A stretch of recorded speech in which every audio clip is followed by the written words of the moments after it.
another story I wanted to share from last weekend, and I am super happy and a little bit more motivated to keep going, keep fighting.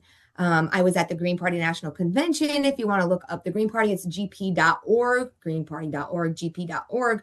You can get involved in a local chapter, a state chapter, etc.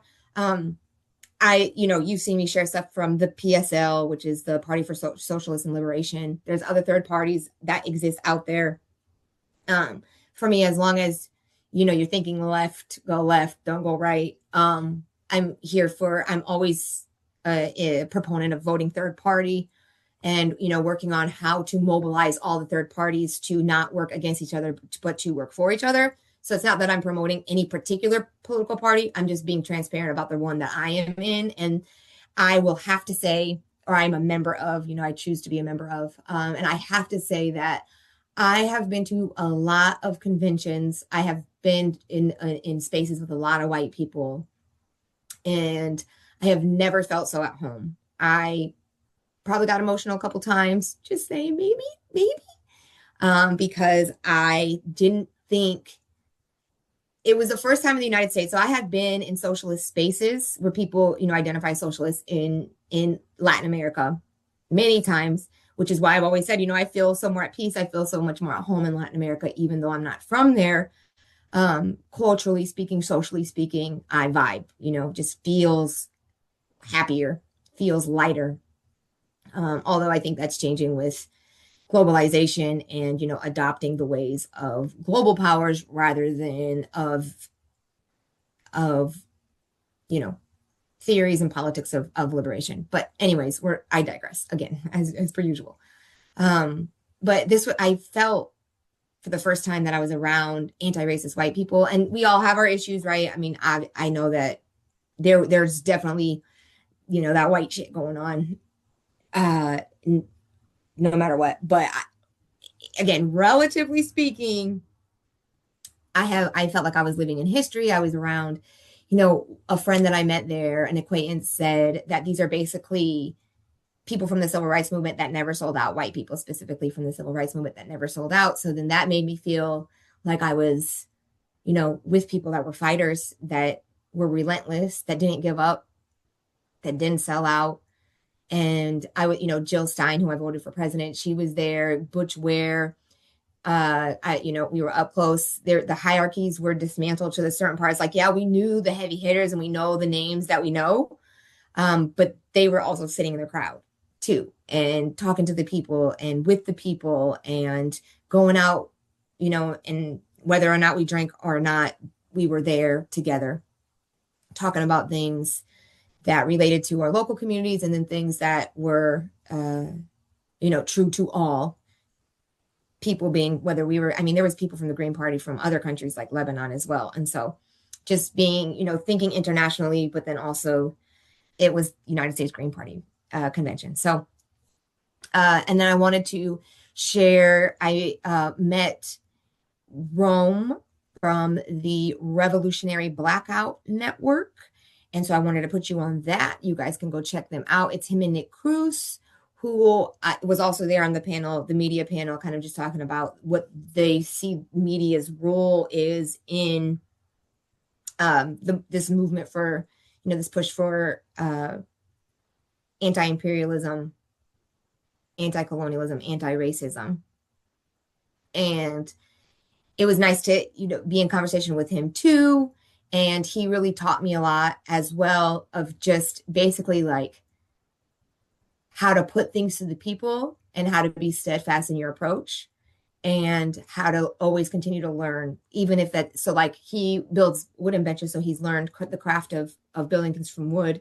And then now he's working on learning how to build things from cement, essentially creating the skills or teaching himself the skills and wanting to teach others the skills to be an autonomous community that is self-sufficient, so that if you do have invaders, you have a community developed that can provide mutual aid in ways beyond only food, but also infrastructure. So I thought that was super interesting.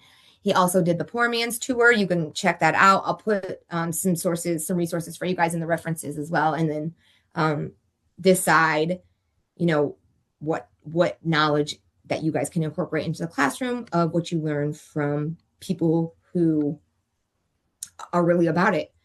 And so I wanted to share my experience there and, let's work. And I think like this makes me think about like what is the electoral politics role in the classroom, especially because we do kind of prepare our students through student senate and stuff like that. It literally has the word senate in it. So we shouldn't be so shy to talk about political parties, especially outside of the duopoly, right? Because as what I learned, what I like some of the things that they talked about. So like it was in Ireland, they say it's like the two parties are two booty cheeks of the same arse. So I like that way. It's just like, even if you think of outside of the duopoly, I think one time was it a Chinese, was it the one, is it the, somebody in China, I want to say president or somewhere, some aristocrat politician. I think it was China. Don't quote me on that. But anyways, it's the spirit that matters.